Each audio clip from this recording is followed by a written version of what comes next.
వస్తున్నాడు అబ్బాయి వస్తున్నాడు. మన విష్ణుమూర్తి గారు వచ్చారు కల్లోకి. నేను అడిగిన దేనికి వచ్చారండి అంటే ప్రజా సమస్యల మీద పోరాడాలని విషయం. నేను అన్నాను అదే ఆంజనేయ స్వామి గారు వచ్చారు అదే చెప్పాడండి అంటే నువ్వు పోరాడాలని విషయం బూతులు ఆపేసా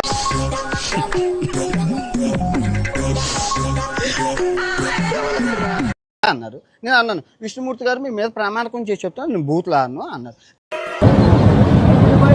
నాకు గన్ను ఇస్తారా?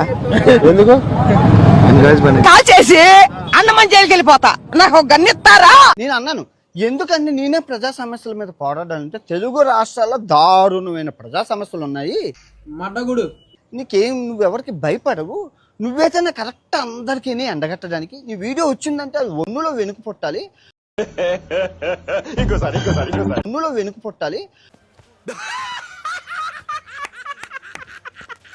నువ్వే చేయాలని విషయం అన్నాను. ఇంకా అన్నాను ఇంకేటి చేయాలండి అని అడిగాను. ఇంకెవరెవరు వస్తారు అన్నారు. రేపు ఎల్లుండే శివుడును ఆ తర్వాత వీళ్ళందరూ వస్తారట. అందరూ చూసారా సార్ డబుల్ యాక్షన్. మొత్తం 30 దేవతలు రోజుకొకరు వస్తారని అన్న నాకు అర్థం. నేను అన్నాను మీ దేవుళ్ళందరికీ నేనే దొరికానా?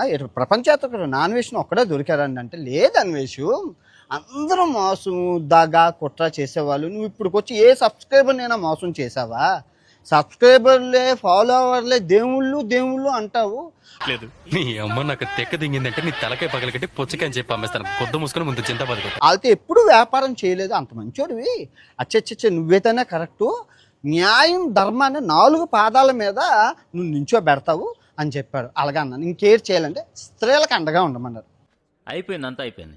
కొంచెం రెస్ట్ తీసుకోండి లేదంటే రెస్ట్ ఇన్ పీస్ అయిపోతారు.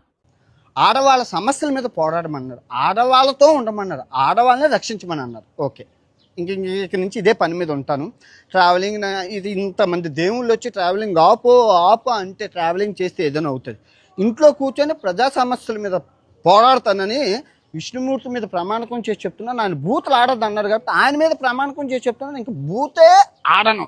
పెట్టుకున్నావు రోట్లో లంచా కూడా సరిగ్గా పెట్టు సరిగ్గా పెట్టు. సుల్లి పెట్టి ఎవరైనా రోట్లో నీ అబ్బ దగ్గర